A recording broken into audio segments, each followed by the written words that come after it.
네, 여러분 안녕하세요. 방금 한국은행의 기준금리 인하 결정이 내려졌습니다.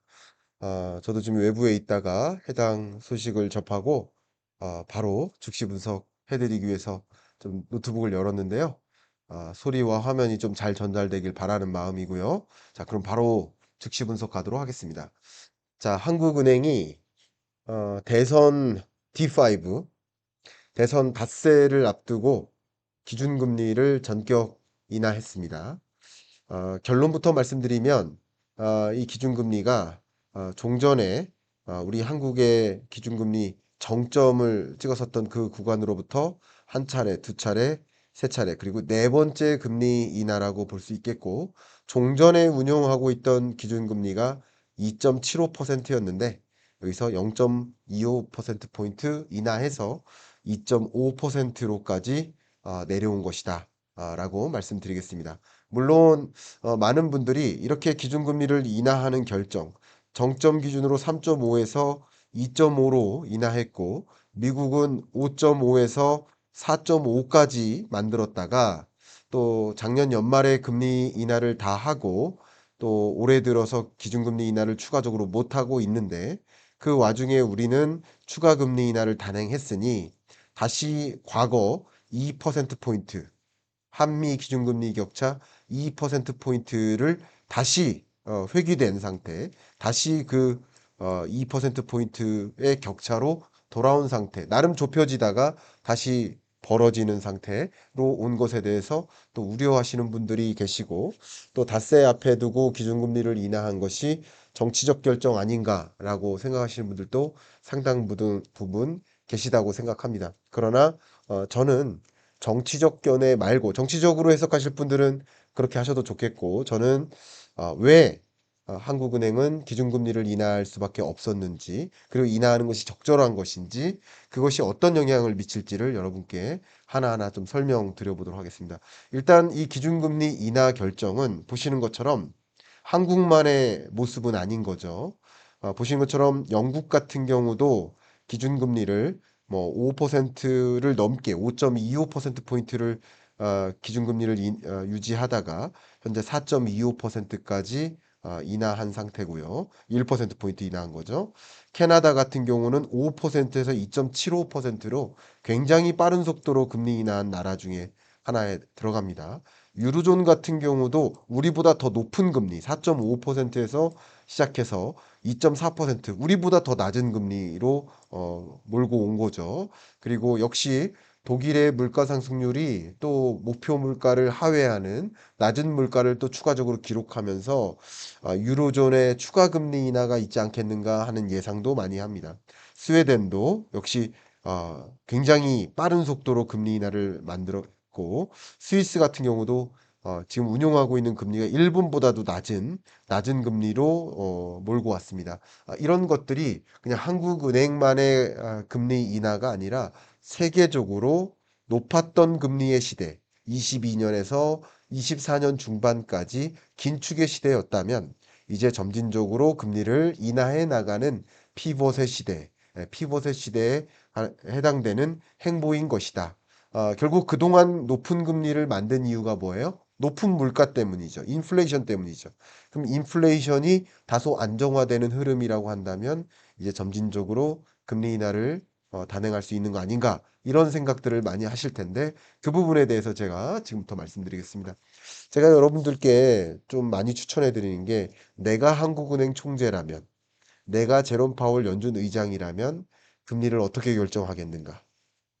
라는 관점에서 이 금리 결정을 들여다보시면 경제 공부에 굉장한 도움이 되실 것이다 라고 말씀드렸는데, 한국은행 입장에서 금리를 결정하는 이 통화정책 메커니즘은 크게 세 가지 요소를 고려하는 것이다. 하나가 바로 물가 안정 여부, 두 번째가 경기 안정 여부, 세 번째가 금융 안정 여부입니다. 바로 자료 보시는 것처럼 한국은행의 통화정책 결정은 이 세 가지를 고려하는 것인데, 역시 이 세 가지 관점에서 지금부터 분석을 드려보도록 하겠습니다. 자, 먼저 물가 안정 여부입니다. 22년에 이렇게 초인플레이션과 같은 현상을 보일 때 우리도 대대적으로 금리 인상을 했던 것이다. 근데 물가 상승률이 지금은 2.1%까지 내려왔어요. 역시 근원 물가 상승률도 1.9, 2.0, 2.2를 기록할 만큼 2%라는 목표 물가에 가까워졌습니다. 물론 이 영상을 보시는 분 중에 아니 물가가 뭐가 떨어졌단 말이야. 제가 물가가 떨어졌다고 말씀드린 게 아니라 물가 상승률이 떨어진 것이죠.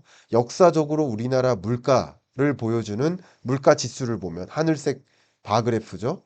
한 번도 전년보다 떨어진 적이 없어요. 물가는 매년 올라왔던 겁니다. 올해도 역시 전년도보다 물가가 약 2%가량 올라가고 있는 겁니다. 다만 한국은행은 물건의 가격을 결정하는 그런 영향 요인보다는 물가 상승률을 2%라는 관역에 맞추고자 노력하는 것이다. 이렇게 생각해 보신다면 물가 안정의 개념은 2% 물가 상승률이 거의 2% 목표 물가에 도래했느냐를 보는 것인데 지금은 한국은행으로서는 돌아왔다라고 판단하는 것이다. 그래서 금리를 다시 중립금리 한국은행이 생각하고 있는 목표하는 중립금리 2%를 향해 점진적으로 금리 인하를 단행하는 여정이다. 이렇게 의견을 드리겠습니다. 실제 앞으로 물가 상승률을 전망할 때도 우리나라는 각종 원자재를 수입하고 수입하는 것을 제조해서 유통하고 소비하는 과정을 거치니까 소비자 물가 상승률을 계산할 때, 향후를 전망할 때 수입 물가 상승률의 흐름을 봐야 돼요. 근데 일단 원화 기준이든 달러 기준이든 둘 다 하향 안정화되고 있습니다. 하향 안정화를 떠나서 아예 마이너스 물가 상승률을 기록하고 있습니다. 이건 왜 그래요? 원자재 가격, 또 국제 유가 다 떨어지고 있죠. 전년 동월에 비하면 떨어지고 있죠.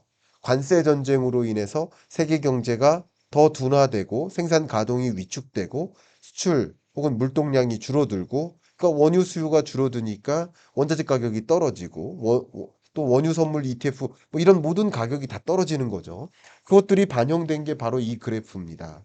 그리고 여기서 한 가지 강달러였을 때는 원화 기준은 여전히 상승하는 흐름이었는데 이제 약달러화 되면서 수입 물가 상승률마저 그러니까 강달러일 때는 더 많은 돈을 주고 수입해야 되는 과정인데 이제 약달러화 되고 있으니까 점차 약달러화 되고 있으니까 수입 물가 부담이 덜해지는 거죠. 원화 기준으로 본다면. 그러니까 원화 기준으로 보면 약달러화 또 원자재 가격 하락 이것이 맞물리니까 마이너스 물가를 기록했어요. 이것은 아마도 5월 물가, 6월 물가가 발표될 쯤에는 방금 보여드렸던 2.1%의 물가 상승률을 밑돌 것이다라고 전망을 가능케 해줍니다. 그냥 많은 생각을 안 하시고 기본적으로 우리 한국 경제 어렵잖아요. 한국 경제가 어려우니 수요가 둔화되는 거죠. 수요가 둔화되니까 물가가 안정화되는 흐름이라고 볼 수 있겠습니다. 어찌 보면 금리를 인상해 왔던 것은 수요를 둔화시키기 위한 어느 정도 경기를 둔화시키기 위한 노력이었다라고 평가해 볼 수 있겠습니다. 물가 안정 상황을 진단했고요. 두 번째, 경기 안정 상황을 진단하겠습니다. 제가 이 경기 안정 진단은 두말할 나위가 없을 것 같습니다.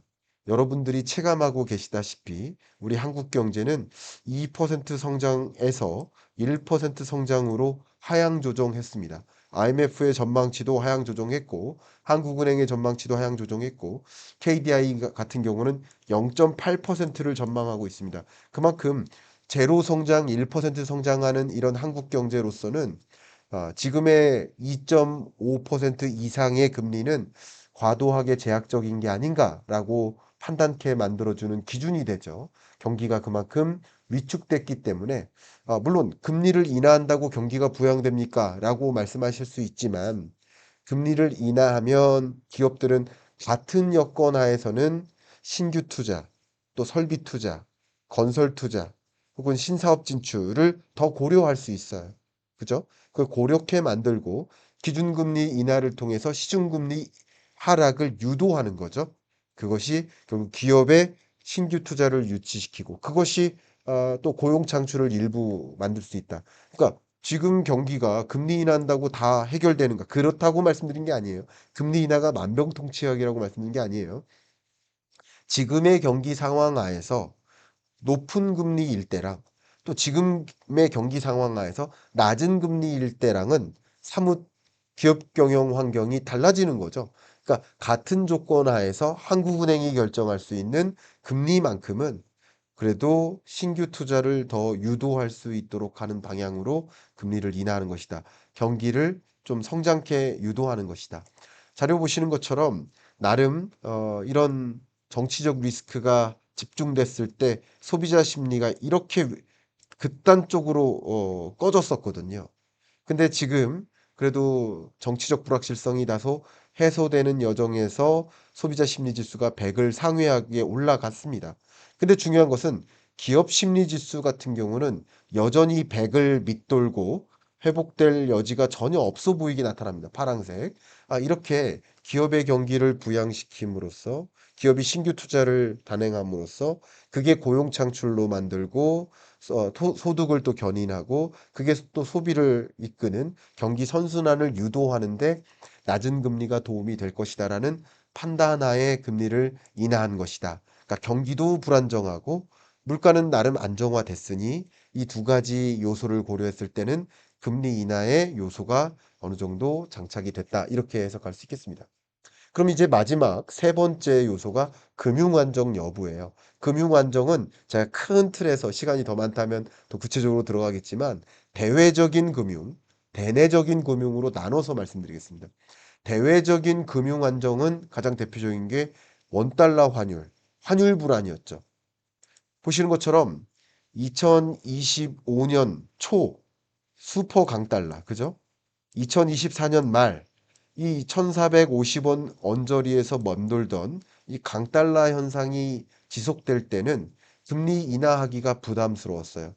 한미 간의 기준금리 격차가 더 벌어지는 것이 좀 두려웠습니다. 그랬다가 추가적으로 달러 강세를 더 야기하는 게 아닌가 하는 우려를 많이 했습니다. 그러나 지금은 오히려 미국의 달러의 신뢰도가 좀 다소 둔화되고 떨어지고 그런 와중에 여러 가지 요소로 인해서 원달러 환율이 떨어졌죠. 그 원달러 환율이 떨어진 것은 왜 그런지는 제가 그동안 분석을 해드렸죠. 그러니까 원화 강세가 나름 약이 된 겁니다. 그러니까 이 상황 하에서는 추가 금리 인하를 단행할 만한 여건이 마련된 것이다. 이때보다는 그죠? 이렇게 높은 원달러 환율을 보일 때보다는 이렇게 1360원대의 환율을 가리키고 있는 지금에는 추가 금리 인하를 단행할 만한 여건이 마련된 것이다. 금융 안정 여부라는 거죠. 그러니까 강달러 환경이 계속 지속되면 외환 보유액이 쪼그라들고 대외적으로 채무를 변제하려는 압력, 그러니까 대외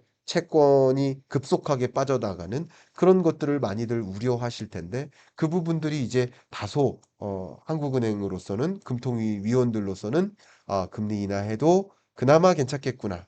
뭐 지금이 대외적인 금융이 완전히 안정됐다라기보다는 기존에 보다 비해서는 금리 인하가 괜찮겠구나 하는 판단을 줍니다. 그동안 다른 여건보다 서둘러 금리 인하를 못했었던 이유가 바로 이 환율이었는데 환율이라는 문제가 다소 해소되면서 금리 인하할 만한 나름의 틈이 생긴 것이다. 이렇게 분석적 의견을 드리겠습니다. 자, 그럼 마지막으로 금융 불안 여부를 진단할 때 대외적인 거 말고 대내적인 거를 확인해야 되는데 가장 대표적 또 꼽을 것들이 굉장히 많아요. 그러나 가장 대표적인 것이 바로 부동산 아니겠습니까? 이렇게 금리 인하를 했다가 부동산 시장으로 더 돈의 쏠림이 있는 거 아닐까? 추가적인 부가가치를 만들지 못하는 부동산 시장으로 더 돈의 유입이 있고 또 서울시 그렇지 않아도 계속 강남 집값 계속 초고가를 갱신하고 있는데 이거 더 야기하는 게 아닌가 하는 걱정을 많이 하실 겁니다. 그런데 대내적인 금융 불안을 진단할 때 물론 서초구, 양천구, 과천 주요 수도권 지역을 중심으로 아파트 매매 가격이 강한 상승세를 보이고 있는 거 맞습니다. 금주 상승률 전주 대비 그리고 전년 말 대비로도 강남구라든가 과천, 서초구, 송파구 같은 경우는 굉장히 강한 상승세를 보이고 있는 거 맞습니다. 이건 팩트니까요. 그렇지만 여기 보시면 거제, 부산, 동구, 평택, 순천, 대구 이런 주로 지방 같은 경우 금주 대비로도 그렇고 전주 대비로도 그렇고 전년말 대비로도 그렇고 강한 하락세를 보이고 있습니다. 사실 부동산 시장이 이렇게 양극화 현상을 보이고 있고 서울의 경우에는 강한 상승세를 보이고 있지만 주로 5개 광역시 같은 경우는 끊임없이 하락세를 지속하고 있고 미분양 주택, 악성 미분양 주택이 쌓여가고 있기 때문에 사실 서울로의 돈의 쏠림, 양극화를 걱정한다면 금리 인하가 어렵겠지만 한국은행은 이 양극화 여부를 고려한다기보다는 이 양극화 문제는 다소 국토교통부가 혹은 다소 금감원 금융위가 금융정책이나 국토정책을 통해서 이 양극화 문제를 해결할 일이지 이 양극화 문제 때문에 금리 인하를 단행하는 것을 미룰 수는 없는 여건. 왜냐하면 앞에 말씀드렸던 물가 안정, 경기 안정, 또 대외적인 금융 안정 이 세 가지 요소를 고려했을 때 대내적인 이 금융 불안 여부 때문에 추가적인 금리 인하를 미룰 수는 없는 입장이다라고 평가를 하겠습니다. 보시는 것처럼 전국 평균 가격의 경우에는 강보합의 흐름을 보이지만 서울을 중심으로 한 강한 상승세가 야기되고 있기 때문에 이거는 저는 2025년 경제전망서에서 비대칭화가 전개된다라고 명확히 말씀드렸죠. 그러니까 수도권 서울을 중심으로의 가격 상승세가 지속적으로 야기되고 그러니까 5개 광역시 혹은 지방의 경우에는 오히려 집값을 어느 정도 안정화시켜야 되는 그러니까 수도권이나 서울 집값의 안정화는 다소 가격 상승을 억제하는 게 안정화일 수 있고 지방의 경우에는 더 이상 추가적으로 하락하는 것을 막자 하는 것이 부동산 시장의 안정화일 수 있어요. 그러니까 방향이 좀 다르단 말이에요. 그런 관점에서 계속 수도권만 보고 서울 집값만을 보고 금리 인하를 미루었다가 그러면 지방의 경우, 비수도권의 경우 어떡하란 말인가 하는 이런 양극화라는 관점에서 봤을 때 금리 인하를 미룰 수는 없는 입장. 1분기 GDP를 들여다봐도 건설 투자가 급감했고 또 악성 미분양 주택이 굉장히 많이 있고 특히 지방을 중심으로 한 이 부동산 시장의 악화는 이 하락세는 이제 더 이상 용인하면 안 된다라는 생각도 일부 있을 겁니다. 그게 또 다른 금융 불안이라고도 볼 수 있겠죠. 그래서 금융 안정이라는 것을 생각했을 때 서울 집값보다는 다소 비수도권 집값을 좀 생각해서라도 금리 인하가 필요하다라는 금통위 위원들의 판단이 있을 수 있다. 이렇게 경기 안정, 물가 안정, 금융 안정도 대외와 대내를 분리해서 구분해 본다면 금리 인하의 여정 속에서 이런 것들을 고려해서 금리 인하를 단행한 것이다라고 평가하면 어떨까 의견을 드립니다.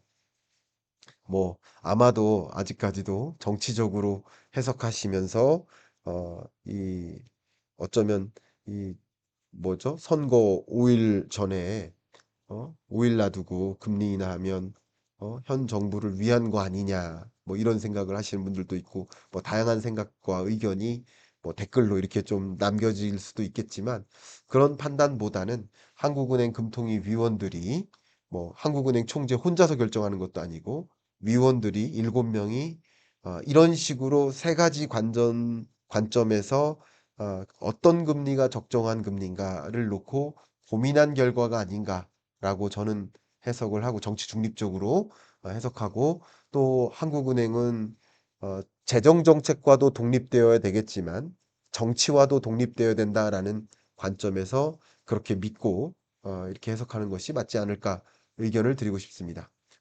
자, 이제 남은 스케줄은 5월 29일 오늘 금리 결정을 했으니까 이제 6월에는 금리 결정이 없어요. 7월에나 있습니다. 이것도 금리 인하를 더 이상 미룰 수가 없는 배경이 되지 않았을까 이런 생각을 하고요. 미국 같은 경우는 보시는 것처럼 6월에 기준금리 결정이 또 남아 있습니다. 6월 기준금리 결정할 때도 현재로선 동결로 많이 보고 있고 9월까지도 금리 결정이 미뤄질 거라고 봅니다. 그렇다면 당분간은 한국은행의 금리 인하가 추가적으로 단행되고 미국의 금리 인하는 좀 주춤한 이런 움직임. 미국 경제는 여전히 견조하고 한국 경제는 이렇게 위태위태하니까 그 나라가 선택하는 적정한 금리의 레벨이 다른 거죠. 아주 간단히 표현한다면 미국은 지금의 4.5%의 기준금리가 감당 가능한 것이고 한국은행 같은 경우는 2.5%의 금리가 감당 가능하지 않다. 경기가 그만큼 한국 경제는 어렵다. 성장률이 0.8%고 기준금리가 2.5%면 너무 높은 금리 아니냐. 물가 상승률이 2%고 기준금리가 2.5%면 너무 제약적인 높은 금리 아니냐. 오히려 이러다가 종전에 우리가 걱정했었던 18, 19, 20년 동안 걱정했었던 물가 상승률이 오히려 떨어져서 2%를 밑돌아서 걱정했었던 디플레이션 시대로 가는 거 아니냐. 디플레이션 시대로 가져가면 안 된다. 라는 관점에서의 금리 인하도 있었다라고 생각해 보시면 어떨까 의견을 드리고 싶습니다. 자, 끝으로 공지 말씀드리면 제가 이렇게 오피셜 클럽을 어, 어, 운영하고 있고 많은 분들과 오피셜 클럽을 통해서 더 많은 소통을 현재 하고 있습니다. 그 오피셜 클럽을 통해서 매일 여러분과 다양한 뉴스를 교환하고 또 매주 줌 수업을 통해서 또 매월 온오프 특강, 병행 특강을 통해서 어떤 한 주제에 깊숙이 들어가는 그런 의사결정, 그 부분에 대한 고민을 합니다. 마침 다음 오프라인 특강이 이 여러분이 스스로 한국은행 총재라고 한다면 어떻게 금리를 결정할 것인가, 금리 결정이라는 부분을 놓고 특강을 또 할 텐데 여러분들이 오피셜 클럽에 좀 조인하기를 희망하신다면 고정 댓글, 상단의 댓글 링크를 확인해 주시기를 좀 부탁드리고 제가 외부에 있다가 좀 급히 이렇게 랩탑을 열었는데 여러분께 영상이나 음성이 제대로 좀 전달되었길 좀 바라는 마음 담아서 오늘 이렇게 인사드리겠습니다. 다른 영상을 통해서 또 찾아뵙도록 하겠습니다. 제가 오늘 너무 피곤해서 그런가 쌍꺼풀이 굉장히 이렇게 이렇게 뭐라고 해야 되나 겹쳐져 있네요. 제가 저를 보기도 굉장히 어색한데 이렇게 인사드리도록 하겠습니다. 감사합니다. 네.